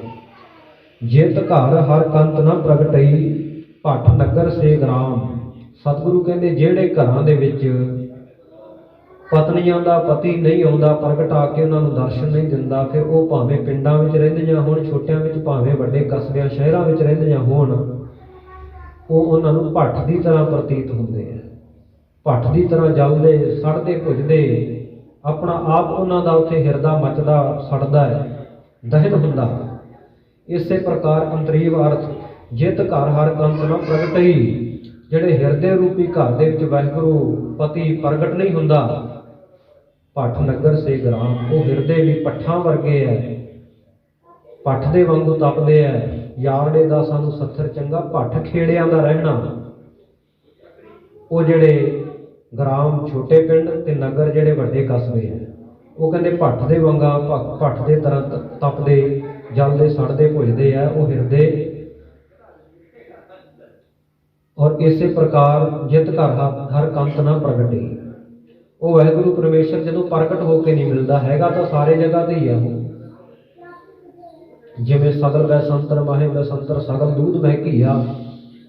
ਸਾਰੇ ਤਰ੍ਹਾਂ ਦੀ ਜਿਹੜੀ ਕਾਸ਼ਟ ਲੱਕੜੀ ਹੈ, ਉਹਦੇ ਵਿੱਚ ਬੈਸੰਤਰ ਹੈ, ਅਗਨੀ ਹੈ, पर प्रगट तो करनी पैंदी है ना। अग नूं जदों बालदे आ थोड़ी जी तीली लाओ तो लक्कड़ दे विचों एडा वड्डा भांबड़ क्यों निकल जाता है। आपां तां छोटी जी तीली ला दिंदे क्योंकि उहदे विच भी अग है और सारे प्रकार का दुध जिहड़ा उहदे विच घिओ भी हुंदा, पर वो प्रगट तो करना पैंदा ना, कढ़ना पैंदा, रिड़कना पैंदा ਉਹਨੂੰ।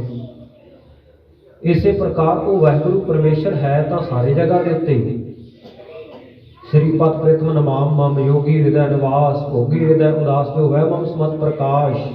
विद्वान महापुरखों के वचन हैं कि वो वाहिगुरू परमेश्वर जिहड़ा योगियां दे जुड़े होयां दे वाहिगुरू परमेश्वर के नाम के नाल रते होयां दे हिरदे विच वो प्रगट होकर दर्शन दिंदा, बड़ा खुश होकर प्रसन्नता के सहित रहिंदा ते रहिंदा भोगियां दे भी है, विषय विकारियां दे भी मन दे विच है, पर उत्थे उदास होकर रहिंदा, उत्थे प्रगट नहीं होंदा। सतगुरु जी कहते जित घर हर कंत ना प्रगटई पठ नगर से ग्राम। जिन्हां हिरदे रूपी घरां विच वो वाहिगुरू परमेश्वर प्रगट होके प्रतख होके दर्शन नहीं दिंदा, वो कहते भट्ठ की तरह तपदे है। वो नगरां वर्गे वड्डे शहरां वर्गे जां ग्राम छोटे पिंडां वर्गे जिहड़े साध संगत जी मनुख है, कोई छोटी तपस्या वाला कोई बहुत वड्डी तपस्या वाला, जे वाहिगुरू का मिलाप नहीं प्रगट होकर दर्शन नहीं दिते तो भट्ट दे वांगू तपना है। सरब सिगार तंबोल रस सण दे ही सब काम। इस्त्री अपने पति नूं प्रसन्न करने वास्ते 16 प्रकार के श्रृंगार करती है और इन्हां 16 श्रृंगारां दा वर्णन विद्वानां ने अपने वचनां दे विच इवें कीता। त्रै काले दोए उजले पतले 5 प्रकार चार पुष्ट दोए चीकने यह 16 श्रृंगार। दुनियावी इस्त्री के ਵੱਖ-ਵੱਖ अंगां की गल की है, किहड़े पतले होने चाहिए है, किहड़े काले रंग के होने चाहिए है, किहड़े चीकणे होने संदिग्ध होने चाहिए है। पर इत्थे अंतरीव अर्थ इस शब्द का भी जे करिए त्रै काले दोए उजले। त्रै काले तिन्नां कालां दे विच 3 प्रकार की संध्या आउंदी है एक दिन दे विच। कहते उन्हां दे विच वाहिगुरू दा जिन्हां ने नाम जपिया दोए उजले, उन्हां दे लोक अते परलोक दोवें उजले हो गए। और पतले 5 प्रकार जिहड़े उन्हां दे काम क्रोध लोभ अहंकार आदि है, ये पंजे पतले पै गए, छिथे पै गए, कमजोर हो गए। चार पुष्ट मन बुद्ध चित्त अहंकार संतुष्टा जो अंतःकरण है, ये उन्हां दा दृढ़ हो गया, चंगी तरह पक गया, स्थिर हो गया, मन का टिकाऊ आ गया, एकाग्रता बढ़ गई। दो चीकने यह 16 श्रृंगार। इस प्रकार अंतरीव अर्थ करदियां ने महापुरखों ने बड़े विस्तार विच इहदे अर्थ कीते हैं। इत्थे पातशाह कह रहे सरब सिगार तंबोल रस कोई इस्त्री सारे श्रृंगार कर लवे पर पति घर ना आवे। 16 की ये सिगार के अंजन पाजिया, फिर किस काम है।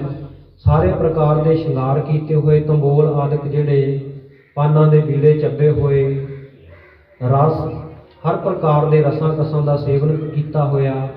कहते किसी काम नहीं जे पति घर नहीं आया, सण दे ही सब खाम। उहदे हार श्रृंगार सारे उहदी देही दे समेत शरीर के समेत सब कच्चे है, व्यर्थ है, किसी काम नहीं। इस प्रकार जिन्हां ने साध संगत जी सत्संग दे विच जाके वाहिगुरू के नाम का श्रृंगार किया और महावाक जिहड़े वेदां दे है वो महावाका रूपी तंबोल नूं चब्बिया, पाना का बीड़ा चब्बिया ते रस जिहड़े वक्रे वक्रे तरह के पदार्थों के रस लैने आ जां जिहड़े रसायन शरीर को रिष्ट पुष्ट रखने वास्ते, कोई तांबा भस्म, कोई लोह भस्म, स्वर्ण भस्म इत्यादि जिन्हां की वरतों करनी है कि शरीर तकड़ा रहे, शरीर सोहना रहे। कहते फिर ये सब कुछ किया होया जे वाहिगुरू परमेश्वर हिरदे रूपी सेजा के उत्ते तेरे घर दे विच नहीं आया, समेत तेरी देही दे सब खाम कच्चा है, व्यर्थ है, किसी काम नहीं है। प्रभ स्वामी कंत विहूणियां मीत सज्जन सब जाम। कोई दुनियावी इस्त्री दुनियावी भैन रब ना करे किसी नाल ऐसा होवे, सहुरे घर तो अपने पेके घर आके रहन लग पवे, पति नाल बनदी नहीं ते उस वेले जिहड़े उहदे रिश्तेदार सके संबंधी है सहुरे पेके परिवार वाले वो भी कुछ क समय बाद कहण लग पैंदे आ भी तैनूं विआह दिता, वर दिता, तैनूं दाज दे दिता सी, तेरे सहुरे घर वसा दिता सी, उत्थे जाके क्यों नहीं रहिंदी अपने पति कोल, इत्थे साडे द्वारे क्यों बैठी है। ਤੇ ਇਸੇ ਪ੍ਰਕਾਰ ਸਤਿਗੁਰੂ ਕਹਿੰਦੇ ਪ੍ਰਭ ਸੁਆਮੀ ਕੰਤ ਵਿਹੂਣੀਆਂ ਮੀਤ ਸਜਣ ਸਤ ਜਾਮ। ਉਹ ਵਾਹਿਗੁਰੂ ਸੁਆਮੀ ਜਿਹੜਾ ਮਾਲਕ ਪਤੀ ਹੈ, ਉਹ ਤੋਂ ਵਿਹੂਣੀਆਂ ਜਿਹੜੀਆਂ ਜੀਵ ਰੂਪ ਇਸਤਰੀਆਂ ਹੈ, ਫਿਰ ਉਹਨਾਂ ਦੇ ਜਿੰਨੇ ਕੋਈ ਦੁਨਿਆਵੀ ਰਿਸ਼ਤੇਦਾਰ ਸਕੇ ਸੰਬੰਧੀ ਹੈ, ਉਹ ਵੀ ਉਹਨਾਂ ਨੂੰ ਜਮਾਂ ਦੀ ਤਰ੍ਹਾਂ ਹੀ ਉਹਨਾਂ ਦੇ ਨਾਲ ਵਰਤੋਂ ਵਿਹਾਰ ਕਰਦੇ ਹਨ। ਨਾਨਕ ਕੀ ਬੇਨੰਤੀਆ ਕਰ ਕਿਰਪਾ ਦੀਜਾ ਨਾਮ। ਨਾਨਕ ਨਾਮ ਦੀ ਮੋਹਰ ਲਾ ਕੇ ਗੁਰੂ ਅਰਜਨ ਦੇਵ ਮਹਾਰਾਜ ਸੱਚੇ ਪਾਤਸ਼ਾਹ ਸਾਨੂੰ ਬੇਨਤੀਆਂ ਕਰਨੀਆਂ ਸਿਖਾਉਂਦੇ ਆ ਕਿ ਇਉਂ ਬੇਨਤੀ ਕਰੋ, ਮੇਰੀ ਸੇਵਕ ਦੀ ਬੇਨਤੀ ਆ, ਵਾਹਿਗੁਰੂ ਕਿਰਪਾ ਕਰਕੇ ਆਪਣਾ ਨਾਮ ਮੈਨੂੰ ਬਖਸ਼ ਦਿਓ। ਹਰ ਮੇਲੋ ਸੁਆਮੀ ਸੰਗ ਪ੍ਰਭ ਜਿਸ ਕਾ ਨਿਚਲ ਧਾਮ। ਤੇ ਵਾਹਿਗੁਰੂ ਪਰਮੇਸ਼ਰ ਦੇ ਨਾਲ ਹੈ ਸਤਿਗੁਰੂ ਜੀ ਮੈਨੂੰ ਮਿਲਾ ਦਿਓ, ਜਿਸ ਦਾ ਨਿਚਲ ਧਾਮ ਹੈ, ਜਿਸ ਦਾ ਘਰ ਅਡੋਲ ਹੈ, ਅਟਲ ਹੈ, ਸਦਾ ਰਹਿਣ ਵਾਲਾ ਹੈ, ਸਦਾ ਸਥਿਰ ਹੈ। ਨਿਜ ਘਰ ਮਹਿਲ ਪਾਵੋ ਸੁਖ ਸਹਿਜੇ ਬਾਹਰ ਨਾ ਹੋਏ ਕੋ ਫੇਰਾ। ਐਸੇ ਘਰ ਦੀ ਮੈਨੂੰ ਪ੍ਰਾਪਤੀ ਹੋ ਜਾਵੇ। ਉਹ ਮਾਲਕ ਵਾਹਿਗੁਰੂ ਪਰਮੇਸ਼ਰ ਨਾਲ ਮੇਰਾ ਮਿਲਾਪ ਹੋ ਜਾਵੇ। ਇੱਥੋਂ ਤੱਕ ਇਹ ਸ਼ਬਦ ਦੀ ਆਰੰਭਤਾ ਦਾ ਪਹਿਲਾ ਸ਼ਬਦ ਹੈ। ਸੰਪਰਦਾਇ ਦੇ ਵਿੱਚ ਇਹ ਮਰਿਆਦਾ ਹੈ, ਕਿਉਂਕਿ 14 ਸ਼ਬਦ ਹਨ 12 ਮਾਹਾਂ ਦੇ। ਪਹਿਲੇ ਮਹੀਨੇ ਦੀ ਆਰੰਭਤਾ ਤੋਂ ਪਹਿਲਾਂ ਹੀ ਕਿਰਤ ਕਰਮ ਕੇ ਵਿਛੜੇ ਵਾਲਾ ਸ਼ਬਦ ਆਉਂਦਾ ਹੈ। ਇਹ ਨਾਲ ਹੀ ਪੜ੍ਹਿਆ ਜਾਂਦਾ, ਨਾਲ ਹੀ ਇਹਦੀ ਕਥਾ ਹੁੰਦੀ ਹੈ ਮਹੀਨੇ ਦੇ ਸ਼ਬਦ ਦੀ। ਇਸੇ ਤਰ੍ਹਾਂ ਜਦੋਂ ਫੱਗਣ ਦਾ ਮਹੀਨਾ ਆਉਂਦਾ ਤੇ ਉਹਦੇ ਵੀ ਅੰਤ ਦੇ ਉੱਤੇ ਜਿਨ ਜਿਨ ਨਾਮ ਧਿਆਇਆ ਤਿੜਕੇ ਕਾਜ ਸਰੇ ਵਾਲਾ ਜਿਹੜਾ ਸ਼ਬਦ ਹੈ, ਉਹ ਸੰਪਰਦਾਵਾਂ ਦੇ ਵਿੱਚ ਨਾਲ ਹੀ ਪੜ੍ਹਿਆ ਜਾਂਦਾ, ਨਾਲ ਹੀ ਉਹਦੀ ਕਥਾ ਹੁੰਦੀ ਹੈ। ਹੁਣ ਸਤਿਗੁਰੂ ਜੀ ਅੱਗੇ ਚੇਤ ਦੇ ਮਹੀਨੇ ਦੁਆਰਾ, ਜਿਸ ਮਹੀਨੇ ਦੀ ਅੱਜ ਆਰੰਭਤਾ ਹੋਈ ਹੈ, ਜਿਸ ਮਹੀਨੇ ਤੋਂ ਅੱਜ ਨਾਨਕ ਸ਼ਾਹੀ ਸੰਮਤ 553ਵਾਂ ਜਿਹੜਾ ਆਰੰਭ ਹੋ ਗਿਆ ਹੈ, ਸੋ ਉਸ ਦੀ ਵਿਚਾਰ ਸਤਿਗੁਰੂ ਬਖਸ਼ਦੇ ਆ। ਚੇਤ ਗੋਬਿੰਦ ਅਰਾਧੀਐ ਹੋਵੇ ਆਨੰਦ ਘਣਾ। ਸਤਿਗੁਰੂ ਪਾਤਸ਼ਾਹ ਜੀ ਕਹਿੰਦੇ ਉਹ ਵਾਹਿਗੁਰੂ ਪਰਮੇਸ਼ਰ ਨੂੰ ਇਹ ਚੇਤ ਦੇ ਮਹੀਨੇ ਵਿੱਚ ਜਾਂ ਇਹ ਮਨੁੱਖਾ ਜਨਮ ਦੇ ਵਿੱਚ ਚੇਤੇ ਕਰ, ਉਹਨੂੰ ਸਿਮਰਦਾ ਰਹੇ, ਉਹਦਾ ਆਰਾਧਨ ਕਰਦਾ ਰਹੇ। ਗੋਬਿੰਦ ਜਿਹੜਾ ਵੇਦਾਂ ਕਰਕੇ ਜਾਣਨੇ ਯੋਗ ਹੈ, ਜਿਹੜਾ ਧਰਤੀ ਦੀ ਪਾਲਣਾ ਕਰਨ ਵਾਲਾ ਹੈ, ਸੋ ਐਸਾ ਵਾਹਿਗੁਰੂ ਪਰਮੇਸ਼ਰ ਜਿਹੜਾ ਹੈ ਉਹਨੂੰ ਚੇਤ, ਕਿਉਂਕਿ ਚੇਤਨ ਵਾਸਤੇ ਤਾਂ ਇਹ ਮਨੁੱਖਾ ਜਨਮ ਮਿਲਿਆ, ਚੇਤੇ ਰੱਖਣ ਵਾਸਤੇ ਤਾਂ ਮਨੁੱਖਾ ਜਨਮ ਮਿਲਿਆ। ਉਹ ਵਾਹਿਗੁਰੂ ਨੂੰ ਆਰਾਧਨ ਦੇ ਜਿਹੜੇ ਵਾਅਦੇ ਆ ਉਹਨਾਂ ਦਾ ਚੇਤਾ ਕਰ। ਜਿਨ੍ਹਾਂ ਗੁਰਮੁਖਾਂ ਕਰਾਂ ਉੱਪਰ ਹਰ ਚੇਤਿਆਂ ਸੇ ਪਾਇਨ ਮੂਖ ਦਵਾਰ। ਜਿਨ੍ਹਾਂ ਨੇ ਕੀਤੇ ਹੋਏ ਕੌਲ ਕਰਾਰਾਂ ਮੁਤਾਬਕ ਵਾਹਿਗੁਰੂ ਮੈਨੂੰ ਮਾਤਾ ਦੇ ਗਰਭ ਦੇ ਵਿੱਚੋਂ ਅਗਨੀ ਵਿੱਚੋਂ ਕੱਢ ਲੈ, ਤੇਰਾ ਨਾਮ ਸਿਮਰਨ ਕਰਾਂਗਾ। ਜਿਨ੍ਹਾਂ ਨੂੰ ਚੇਤੇ ਆ ਗਿਆ ਉਹ ਵਾਹਿਗੁਰੂ ਦਾ ਸਿਮਰਨ ਕਰਦੇ ਆ, ਉਹ ਮੁਕਤੀ ਦਾ ਦੁਆਰਾ ਪਾ ਲੈਂਦੇ ਆ। ਤਨ ਚੇਤਨ ਚੇਤਨ ਚੇਤ ਦਿਓ, ਤਨ ਚੇਤਨ ਚੇਤਨ ਹੇਤ ਦਿਓ, ਨਹਿ ਭੋਗਨ ਕੋ ਜਗਦੀਸ਼ ਦਿਓ। ਇਹ ਪਰਮਾਤਮਾ ਨੇ ਜਿਹੜਾ ਤਨ ਹੈ ਸਾਧ ਸੰਗਤ ਜੀ ਸਾਨੂੰ ਵਾਹਿਗੁਰੂ ਪਰਮੇਸ਼ਰ ਦਾ ਚੇਤਾ ਕਰਨ ਵਾਸਤੇ ਭਈ ਪ੍ਰਾਪਤ ਮਾਨੁਕ ਦੇਖ ਰਿਆ ਗੋਬਿੰਦ ਮਿਲ ਕੀ ਇਹ ਤੇਰੀ ਬਰੀਆ ਸਾਨੂੰ ਦਿੱਤੀ ਹੈ। ਸਤਿਗੁਰੂ ਪਾਤਸ਼ਾਹ ਕਹਿੰਦੇ ਆ ਚੇਤਨਾ ਹੈ ਤੋ ਚੇਤ ਲੈ ਜਿਸ ਦਿਨ ਮੈਂ ਪ੍ਰਾਨੀ ਛਿਨ ਛਿਨ ਔਦ ਵਿਹਾਤ ਹੈ ਫੁੱਟੇ ਘਟ ਜੋ ਬਾਨੀ। ਹਰ ਗੁਣ ਕਾਹੇ ਨਾ ਗਾਵੀ ਮੂਰਖ ਅਗਿਆਨਾ ਝੂਠਾ ਲਾਲਚ ਲਾਗ ਕੈ ਨਹਿ ਮਰਨ ਪਛਾਨਾ।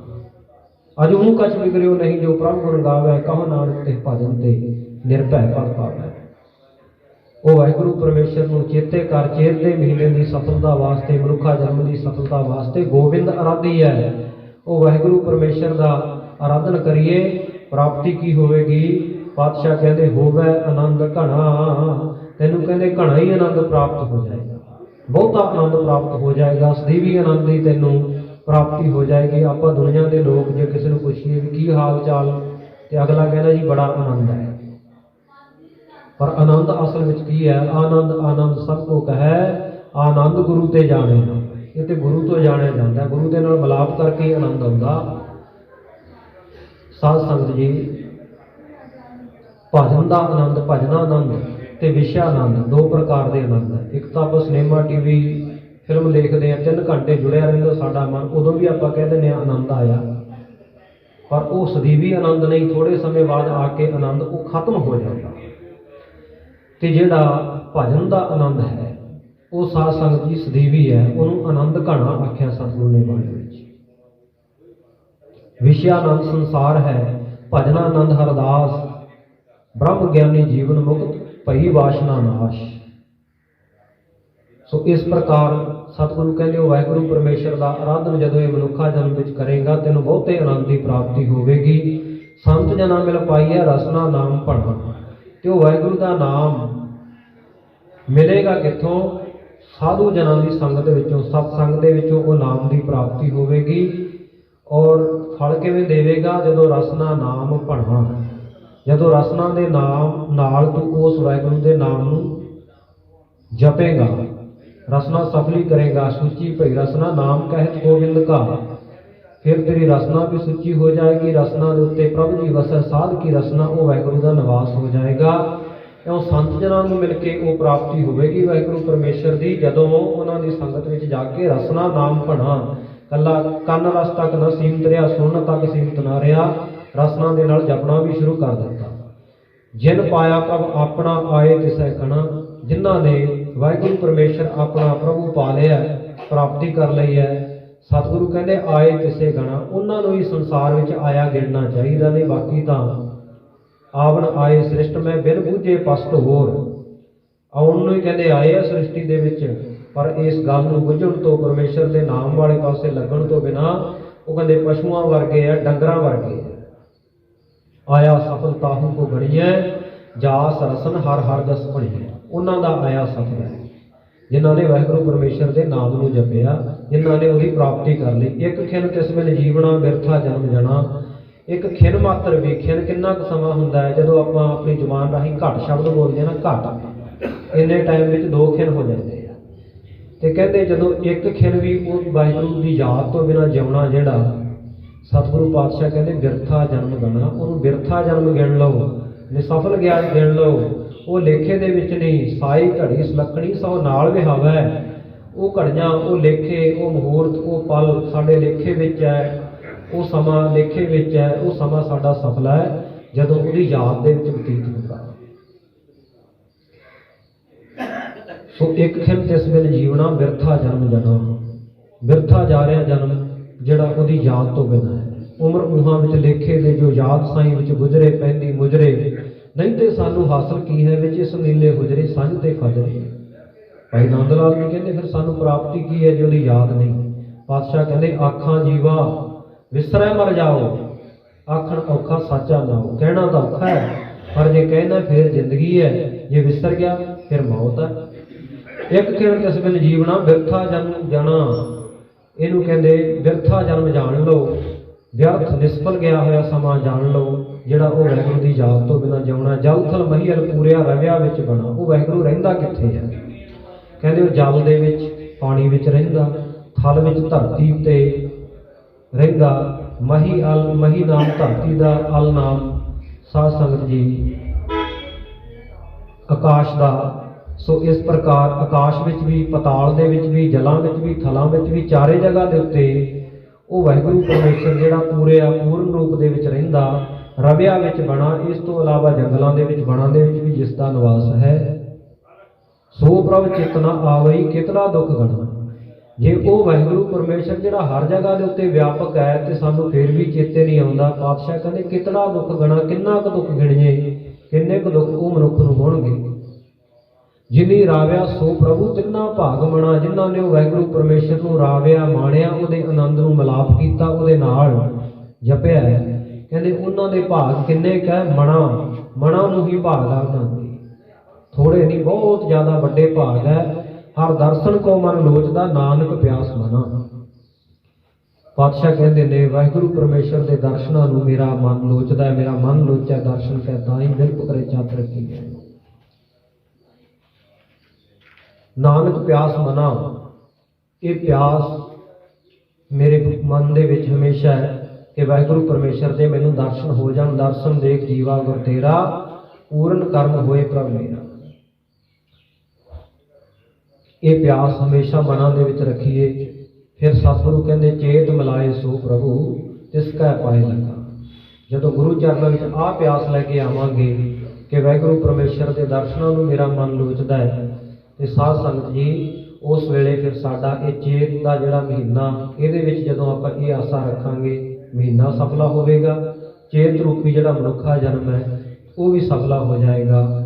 ਉਹ ਵਾਹਿਗੁਰੂ ਦਾ ਮਿਲਾਪ ਗੁਰੂ ਕਰਾ ਦੇਵੇਗਾ। ਚੇਤ ਮਿਲਾਏ ਸੋ ਪ੍ਰਭੂ, ਜਦੋਂ ਚੇਤੇ ਕਰਾਂਗੇ ਵਾਹਿਗੁਰੂ ਦੇ, ਸਾਡਾ ਚੇਤਾ ਫਿਰ ਸਾਨੂੰ ਉਹ ਵਾਹਿਗੁਰੂ ਦੇ ਨਾਲ ਮਿਲਾ ਦੇਵੇਗਾ। ਤਿਸ ਕੈ ਪਾਏ ਲੱਗਾ, ਜਿਹੜਾ ਕਹਿੰਦੇ ਭਾਈ ਕੋਈ ਵਿਚੋਲਾ ਬਣ ਕੇ ਸਾਧੂ ਮਹਾਂਪੁਰਸ਼ ਗੁਰੂ ਪੀਰ ਸਾਨੂੰ ਉਹ ਵਾਹਿਗੁਰੂ ਦੇ ਨਾਲ ਮਿਲਾਵੇਗਾ, ਮਿਲਾਪ ਕਰੇਗਾ। ਤਿਸ ਕੈ ਪਾਏ ਲੱਗਾ, ਉਹਦਾ ਵੀ ਅਸੀਂ ਸਤਿਕਾਰ ਕਰਾਂਗੇ, ਉਹਦੇ ਵੀ ਚਰਨੀ ਪਵਾਂਗੇ। ਇਹ ਧੰਨ ਗੁਰੂ ਅਰਜਨ ਦੇਵ ਮਹਾਰਾਜ ਸੱਚੇ ਪਾਤਸ਼ਾਹ ਜੀ ਨੇ ਚੇਤ ਦੇ ਮਹੀਨੇ ਦੁਆਰਾ ਨਵੇਂ ਸਾਲ ਦੀ ਆਰੰਭਤਾ ਦੇ ਉੱਤੇ ਆਪਣਾ ਸ਼੍ਰੀ ਮੁਖਵਾਕ, ਆਪਣਾ ਸੁੰਦਰ ਸ਼ਬਦ ਆਪਾਂ ਸੰਗਤਾਂ ਨੂੰ ਸਾਰਿਆਂ ਨੂੰ ਸਾਡੇ ਭਲੇ ਵਾਸਤੇ ਬਖਸ਼ਿਸ਼ ਕੀਤਾ ਹੈ। ਇਸ ਦੀ ਆਪਾਂ ਸੰਖੇਪ ਅੱਖਰੀ ਵਿਚਾਰ ਸੀਮਤ ਜੇ ਸਮੇਂ ਵਿੱਚ ਕੀਤੀ ਹੈ। ਸੋ ਕਥਾ ਵਿਚਾਰਾਂ ਦੌਰਾਨ ਹੋਈਆਂ ਬੇਅੰਤ ਭੁੱਲਾਂ ਦੀ ਆਪ ਸਮੂਹ ਸੰਗਤਾਂ ਨੇ ਖਿਮਾ ਬਖਸ਼ਣੀ। ਗਰੀਬ ਨਵਾਜ਼ ਸੱਚੇ ਪਾਤਸ਼ਾਹ ਕਿਰਪਾ ਕਰਨ। 12 ਮਾਹਾਂ ਦਾ ਪਾਠ ਔਰ 6 ਪੌੜੀਆਂ ਆਨੰਦ ਸਾਹਿਬ ਦਾ ਪਾਠ ਪਹਿਲਾਂ ਹੋ ਚੁੱਕਿਆ ਹੈ। ਆਓ ਗੁਰਫਤਿਹ ਦੀ ਸਾਂਝ ਕਰਕੇ ਅਰਦਾਸ ਵਿੱਚ ਹਾਜ਼ਰ ਹੋਈਏ। ਦੇਖੋ ਸੱਜਣ ਅਸੀਸੜੀਆਂ ਜੋ ਹੋਗਾ